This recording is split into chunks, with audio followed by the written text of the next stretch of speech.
The Israelites had a food budget rule 3,000 years ago, and it still works better than most apps on your phone today.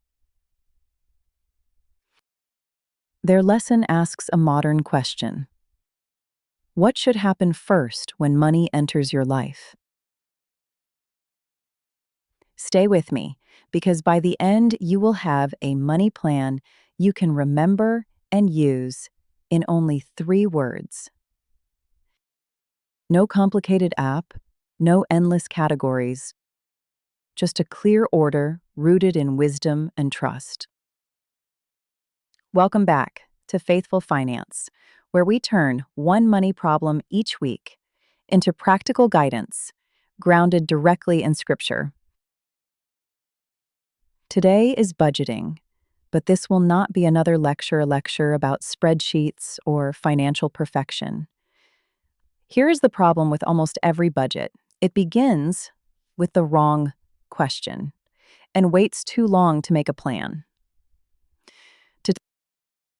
We open the banking app, see the balance, and ask one anxious question. How much is left? Whatever remains becomes savings, giving, and everything important, an afterthought competing with every purchase we already made. Leftovers create stress. A deliberate order creates room for generosity, preparation, and peace. Proverbs 21, verse 20 says, "The wise store up choice food and oil, while fools simply consume what they have." The image is simple. Wisdom keeps something for tomorrow instead of consuming everything today. That principle is really about order. If you spend first and plan second, you will keep feeling behind. That pattern repeats across the calendar, even when your income rises and your intentions are good. There is a number many people never plan for, and it is not the giving percentage you may expect. We will reveal that target soon, but first, the order begins with a decision about your values. Point 1. Give before you spend. Put generosity first, not at the end after every other category has taken its share. Place giving first in the sequence, before bills, groceries, subscriptions, or spontaneous spending. There is a number many people never plan for, and it is not the giving percentage you may expect. The ancient storehouse represents intentional provision, shared responsibility, and a choice made before personal consumption.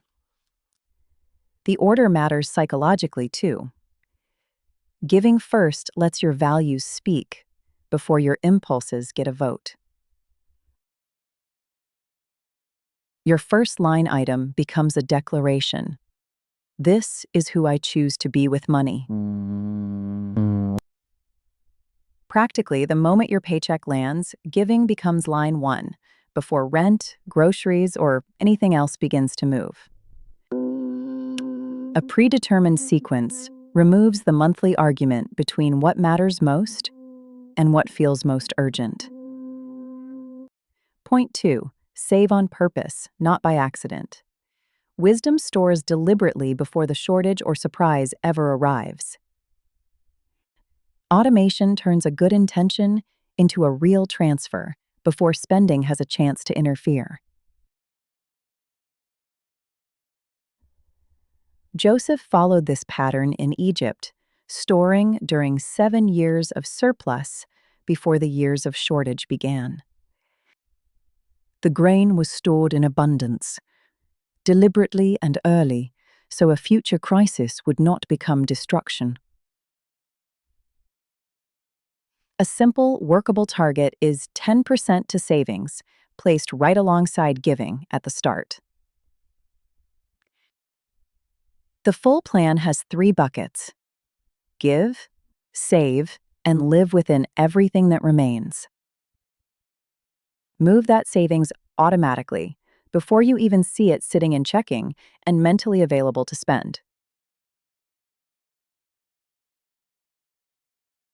The transfer happens first, quietly protecting tomorrow before today starts making demands. That fixed percentage is what helps a budget survive a bad month instead of collapsing at the first surprise.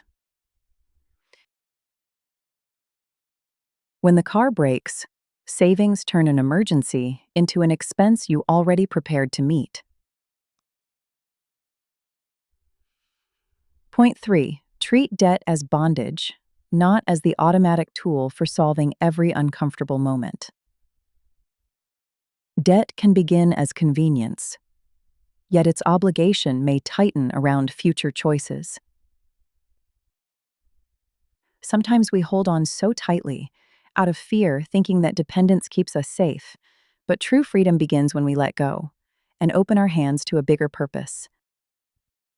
As debt rises, less of each future paycheck remains available for giving, saving, or living.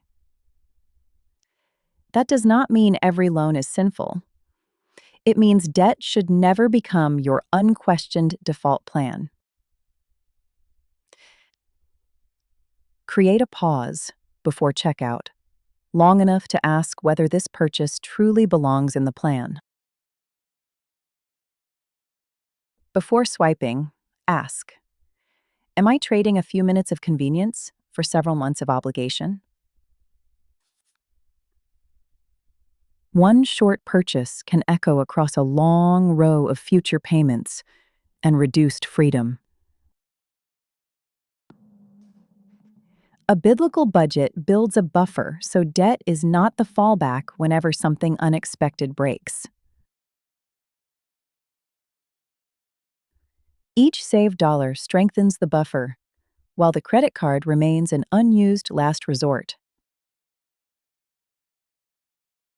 Now, here is the part most people miss completely, and it reaches deeper than all three budget categories. The story begins in Exodus, with hunger, a desert, and a daily lesson about trust. It is a story about food, hoarding, and fear, three things that reveal what our budgets cannot hide. Fear says gather more than enough, because tomorrow may not bring what you need. You can follow every rule we discussed and still feel anxious, because correct numbers do not automatically create trust. The spreadsheet can be perfect while your hands and heart remain clenched around every dollar. In Exodus 16, God sends manna into the desert with one rule: gather only enough for today. At dawn, provision covered the ground, and each household gathered what that day required. Some gathered extra from fear that tomorrow would fail them, but the hoarded manna rotted overnight. What fear tried to preserve became unusable, while morning light announced fresh provision outside. Here's the twist. Biblical budgeting is not only about discipline, it is also about trust. Planning wisely and holding tomorrow with open hands can belong together in faithful stewardship. You can build a perfect spreadsheet and still budget from fear. The goal is a plan that helps you breathe and trust. Faith does not reject planning. It changes the spirit behind the plan, replacing fear with steady stewardship. Here is your three-word budget. Save, live. Give first, save on purpose, and never make debt your safety net. Subscribe for a biblical money principle every Friday, and tell me which step is hardest for you today.